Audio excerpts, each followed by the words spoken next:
नमस्कार दोस्तों, मैं नूतन दीक्षित आज आपको सुनाने जा रही हूँ ननद भाभी के रिश्ते पर एक ऐसी कहानी जो आपके दिल को छू लेगी। रिश्तों का आईना। गर्मा गर्म चाय के प्याले से भाप उठ रही थी।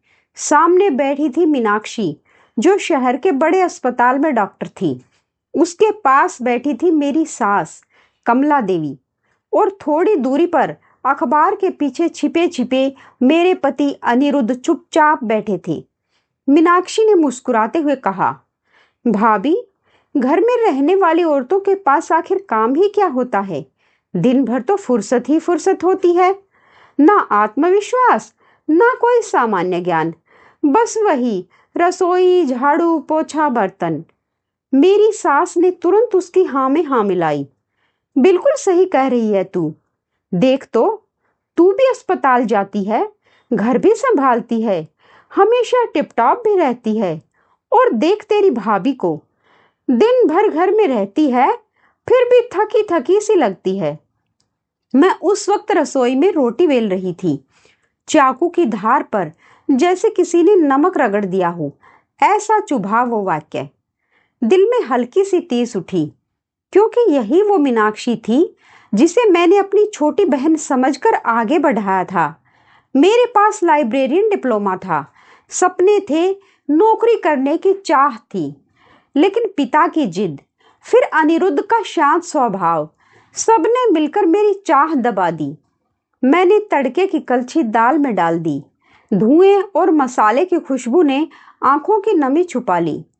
दिल कर रहा था मीनाक्षी को कोई करारा जवाब दूं, पर मेरे संस्कार वो इजाजत नहीं देते।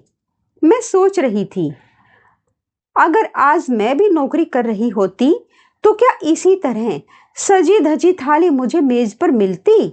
शायद नहीं।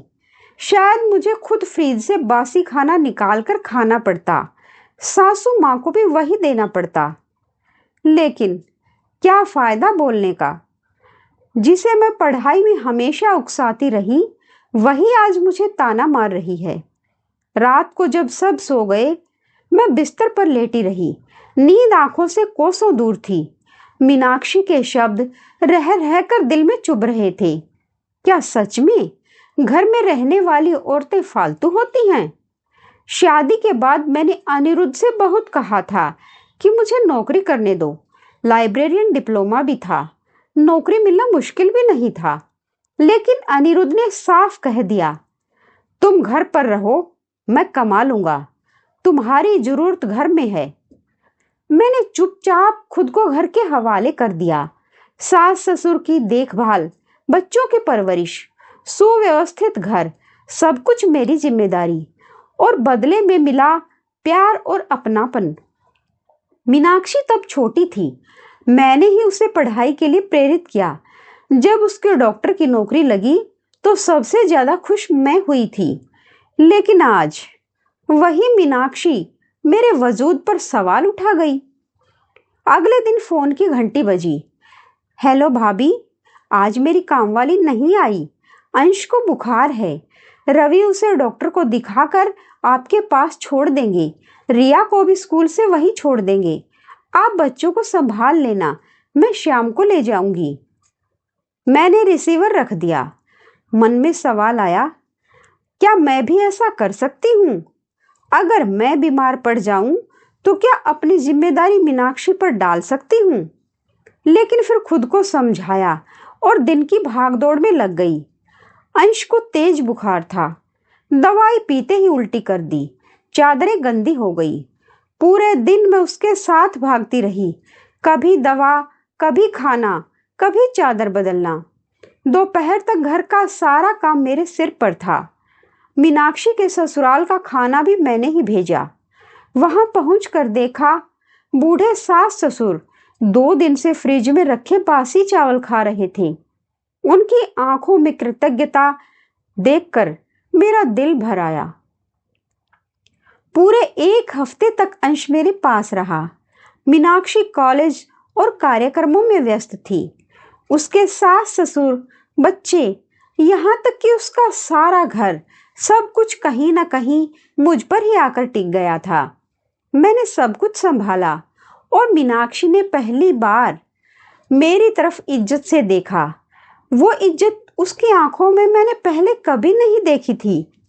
शायद उसे समझ आ गया था कि घर संभालना भी किसी फुल टाइम जॉब से कम नहीं। दिन फिर से पटरी पर लौट रहे थे। तभी एक दिन अचानक अनिरुद्ध की तबीयत बिगड़ गई। तेज दर्द से छाती मसलने लगे। मैं घबरा गई। तुरंत मीनाक्षी को फोन किया। वो भागी भागी आई और अनिरुद्ध को अस्पताल ले गई। डॉक्टर ने बताया 2 धमनियों में रुकावट है, तुरंत एंजियोप्लास्टी करनी पड़ेगी। खर्च सुनकर मेरी दुनिया हिल गई। पिताजी का सारा पैसा मीनाक्षी की शादी में खर्च हो चुका था। अनिरुद्ध ने भी अपनी जमा पूंजी घर बनाने में लगा दी थी। मैं सुन खड़ी थी, इतने पैसे कहां से आएंगे? तभी मीनाक्षी ने कंधे पर हाथ रखा। भाभी, चिंता मत करो, रुपए मैं दूंगी। इतने सालों की नौकरी में मैंने जोड़ा है। उसकी आंखों में विश्वास था और मेरे दिल में ढेर सारी कृतज्ञता। अनिरुद्ध की सर्जरी सफल रही। जब वह सुरक्षित घर लौटे तो मैं बरामदे में बैठी बाहर देख रही थी। पहली बारिश की बूंदें जैसे सारा मैल धो रही थी। मीनाक्षी पास आई। भाभी, क्या सोच रही हैं? मैं उसकी ओर पलटी और लगा जैसे फिर से वही छोटी सी ननद सामने खड़ी हो जिसे मैं किताबें पढ़ने के लिए बैठाती थी। मैंने उसका हाथ थाम लिया। अगर आज तू ना होती न मीनाक्षी, तो मैं तेरे भैया को खो देती। तूने मेरी दुनिया बचा ली। उसने हंसकर कहा। भाभी, कैसी बातें कर रही हो? अब आप अपना ख्याल रखो, बहुत कमजोर लग रही हो। हम दोनों की आंखें भर आई। हम गले लग गए। उस दिन हमें समझ में आ गया, घर संभालने वाली औरत और नौकरी करने वाली औरत दोनों ही अपने अपने स्थान पर श्रेष्ठ हैं। बस नजरिए का फर्क है।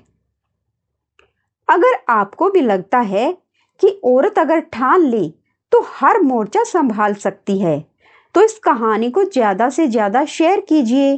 नीचे कमेंट में बताइए कि आप किस शहर से देख रहे हैं। वीडियो को लाइक करना मत भूलिए और दिल छू लेने वाली कहानियां सुनने के लिए चैनल को सब्सक्राइब कीजिए।